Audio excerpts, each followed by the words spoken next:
The moon is high in the balmy night sky when dispatchers in Starkville get an emergency call from local resident, 81-year-old Kathryn Crigler.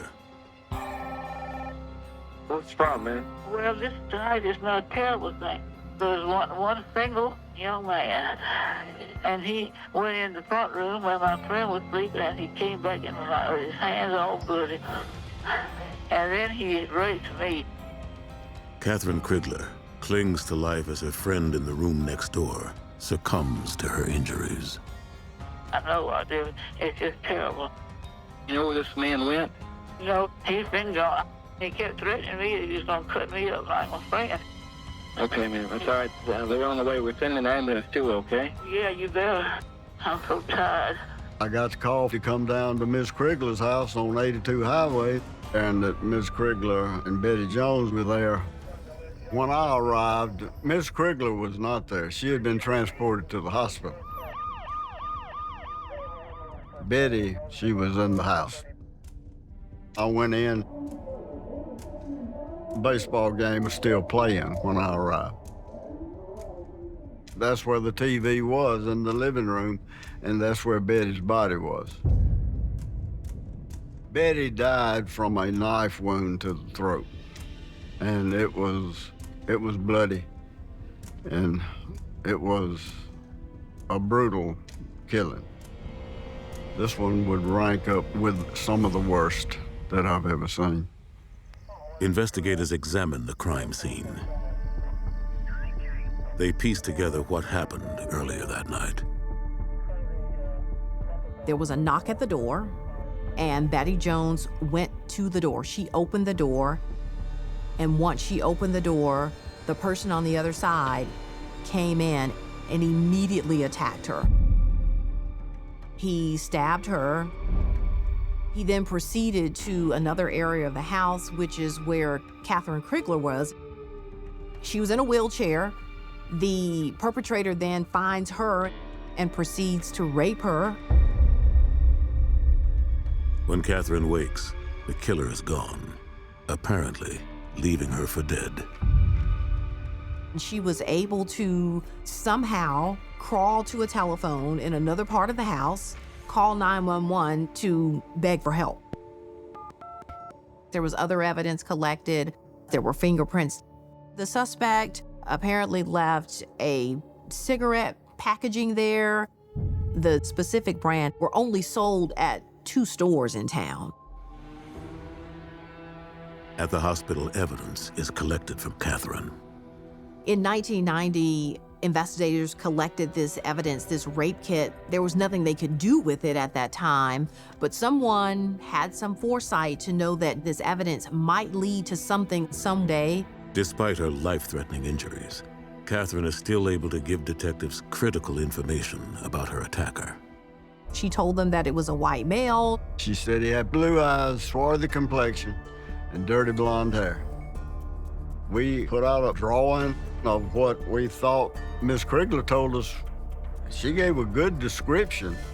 Investigators soon begin an intensive search for suspects. We had such a small amount of DNA that we didn't have enough to work the case. 2 months after Betty's murder, Kathryn also passes away. 3 years into the investigation, the case is also featured on a popular true crime series. That's when America's Most Wanted became involved. It got several phone calls, but nothing really panned out.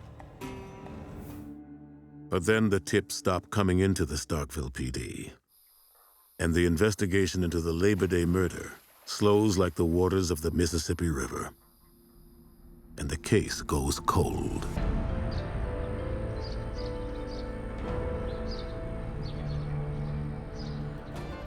In 2004, approximately 14 years later, I take over the Labor Day murder case. Detective Lott takes another look at the evidence saved from the original investigation. As far as the prints, all fingerprints that were taken at the scene were sent to the crime lab, but no suspects were ever able to be developed from those fingerprints. science was evolving, and I knew DNA was evolving. We tried on some of the cigarettes and never got a DNA profile, and it's quite obvious the reason we didn't was because it was packaged in plastic. But the evidence from Kathryn's assault kit is properly stored and unaffected by moisture. It's all preserved in cardboard boxes and stuff, and there's blood vials and all that. And I'm like, man, if we could just get this profile developed on this sexual assault kit, we have a good, strong piece of evidence. In 2005, the Starkville Police Department sent the sexual assault kit from Miss Crigler to Scales Biological Laboratory. The evidence collection back in 1990 was done properly, and the DNA was preserved. I get a call. They got a semen-based DNA profile. And I said, holy crap, well, that's direct evidence from the suspect. When you're talking blonde hair and blue eyes and tan, that's not an unusual thing in Mississippi. So we went through those as well. The sample that was collected from Miss Crigler's sexual assault kit was uploaded into CODIS, which is the National DNA Index System. But however, there were no hits. The case stalls once again. I knew I couldn't quit. I had to wait for the science. So continue on working. And I'm reading and learning about genetic genealogy. DNA profile from the Crigler-Jones case failed to match any DNA samples that were in the Mississippi or the national database. But for genetic genealogy, we widen the net of any potential DNA matches.